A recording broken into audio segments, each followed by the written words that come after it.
விலங்கு கொழுப்பு இது மிக மிக கவலை அளிக்கக்கூடிய ஒன்றாக இருக்கிறது. ஏன்னா திருப்பதி சாமியை கும்பிட வருவர்கள் எல்லாருமே விரதம் இருந்து கடவுளை முழுவதுமாக ஒரு தூய்மையோடு அவர்கள் கும்பிட வர வேண்டும் என்று இருக்கும் பொழுது அதுல ஊழல் நடத்துவதற்காகத்தான் இதை போன்ற ஒரு இது நடந்திருக்கிறது. அது மட்டுமல்ல மக்களின் உணர்வுகளோடு இது பெரிய பாதிப்பை ஏற்படுத்தி இருக்கிறது. ஆக இவை தடுக்கப்பட்டிருக்க வேண்டும். யாரெல்லாம் இந்த குற்றத்தில் ஈடுபட்டு இருக்கிறார்கள் அவர்களெல்லாம் கடுமையான தண்டனைக்கு உள்ளாக்கப்பட வேண்டும். இப்பொழுது பரிசோதனை செய்ததனால் நாம் இது கண்டுபிடிக்கப்பட்டிருக்கிறது.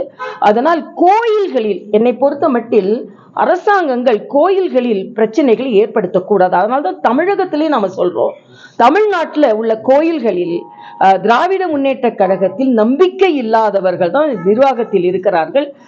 கோயில் சொத்துக்களை அவர்கள் எடுப்பதில் பல பாரபட்சம் காண்பிக்கிறார்கள். சிறுபான்மையின வழிபாட்டு தலங்கள் வரும் வருமானங்கள் அவர்களுக்காகவே செலவு செய்யப்படுகிறது.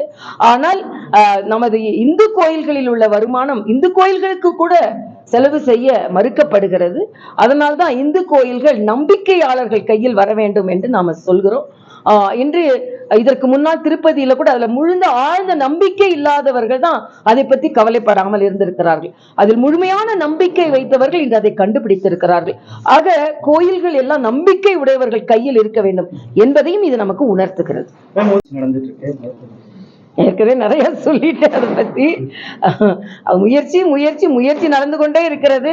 அவர்கள் தான் இந்த தகவலையும் கசிய விடுகிறார்கள். அதாவது திராவிட முன்னேற்ற கழக தொண்டர்களை தயார் செய்கிறார்கள், தமிழக மக்களை தயார் செய்கிறார்கள். ஆனால் உதயநிதியை தயார் செய்வது நாட்டு மக்களுக்கு, தமிழ்நாட்டு மக்களுக்கு நல்லதல்ல. அதைத்தான் நம் வாரிசு அரசியல், ஏனென்றால் அண்ணன் துரைமுருகன் போன்ற மிக மூத்த தலைவர்கள் எல்லாம் அங்க இருக்கும்போது உதயநிதி அதுல எல்லாத்தோட எனக்கு என்ன கவலைன்னு, அண்ணன் பழனி மாணிக்கம் விருதம் வாங்கிக்கிட்டு உதயநிதியே நீங்க துணை முதலமைச்சர் ஆக்குங்கன்னு சொன்னது மட்டும் இல்ல, நீ முதலமைச்சர் வெளிநாடுக்கு போகும்போது நிர்வாகத்தை உதயநிதி சிறப்பாக நடத்தினார் என்று சொல்றார். அப்ப ஜனநாயகத்திற்கு எதிராக நீங்கள் நடந்து கொண்டீர்களா என்ற ஒரு கேள்வியும் வருகிறது. அதனால உதயநிதி அவர்களுக்கு பட்டம் சூட்டுவதற்கு நல்ல நாள் பார்த்து கொண்டிருக்கிறார்கள். பகுத்தறிவுவாதிகள் பகுத்தறிவுவாதிகள் நாள் நட்சத்திரம் பார்த்துதான். ஏற்கனவே நான் ஒரு சவால் விட்டேன். இன்னைக்கு பகுத்தறிவை பத்தி பேசுறாங்க. ஆனா சமீபத்துல நடந்த தேர்தல்ல மனு தாக்கல் செய்ததுல எங்களை விட அதிக நேரம் பார்த்தது திமுக காரங்க தான். ஆக நாங்க கோயிலுக்கு போறோம்னு சொல்லிட்டு கோயிலுக்கு போறோம். நீங்க போகலன்ட்டு நீங்க திருட்டுத்தனமா கோயிலுக்கு போறீங்க. திருட்டுத்தனமா நம்ப நல்லதுதான், பண்பாட்டை பின்பற்றுவதுக்கு நான் மகிழ்கிறேன். அதுல எனக்கு ஆனா சொல்லிட்டு செய்யுங்களேன்.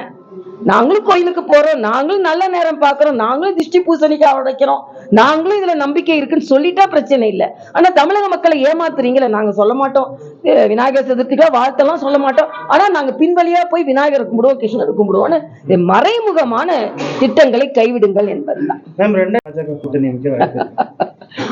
விஜய் கட்சி ஆரம்பிக்கட்டும். அவர் பாவம் ஒரு மாநாடு நடத்துறதுக்கு தள்ளி தள்ளி தள்ளி தள்ளி போய் இன்னைக்கு ஒரு வழியா அக்டோபர் 27 அறிவிச்சிருக்காரு. அறிவிக்கட்டும். அதுக்கப்புறம் அவர் என்ன கொள்கைன்னு சொல்லட்டும், எத்தகைய கொள்கை முன்னெடுத்து செல்கிறாருன்னு இருக்கட்டும். இப்ப இருக்கிற வரைக்கும் ஒரு சாயத்தை அவர் பூசிட்டார். விநாயகர் சதுர்த்திக்கு வாழ்த்து சொல்லல, அதே நேரத்துல பெரியார் சிலைக்கு போய் மாலை வைக்கிறாரு. அப்ப நானும் திமுக மாதிரி ஒரு பாதையில தான் போவேன் அப்படின்னு சொல்றார். நீட்டுக்கு எதிர்ப்பு தெரிவிக்கிறார், இருமொழி கொள்கைக்கு ஆதரவு தெரிவிக்கிறார். ஆனா நான் தெலுங்கானால இருக்கும்போது விஜயோட படம் தெலுங்குல ரிலீஸ் ஆகுது. அப்ப தன்னோட படம் எல்லா மொழியிலும் ரிலீஸ் ஆகலாம். ஆனா ரியலைஸா நம்ம குழந்தைங்க மற்ற மொழி படிக்க கூடாதுன்னு சொன்னா எப்படி? ஆக அவரும் ஒரு அரசியல், சாதாரண அரசியல் மாதிரி பயணிக்கிற மாதிரி எனக்கு தோணுது. எந்த தலைவருக்கு வேணாலும் ஒரு கட்சி ஆரம்பிப்பதற்கு உரிமை இருக்கிறது. அக்டோபர் 27க்கு பின்னால் அவர் எத்தகைய பாதையை தேர்ந்தெடுக்கிறார்னு பார்த்துட்டு அப்புறம் நம்ம கருத்தை சொல்லலாம் நான் நினைக்கிறேன். மேம், நடந்து முடிந்த தேர்தலில் ஓட்டு சதவீதம் வந்துருச்சு. இப்போ நீலகிரி மக்கள்ல படுகையின மக்கள் இருக்காங்க, அவங்களுக்கு ரொம்ப நாளா எஸ்டி கேட்டு இருக்காங்க. அது பற்றிய ஏதாவது வாய்ப்பு இருக்கா? இல்ல, அது இங்கே உள்ள தலைவர்கள் அதை முன்னெடுத்து செல்வார்கள். அது என்ன நியாயமான கோரிக்கைகளோ அது என்ன நாங்க ஆதரவு கொடுப்போம்.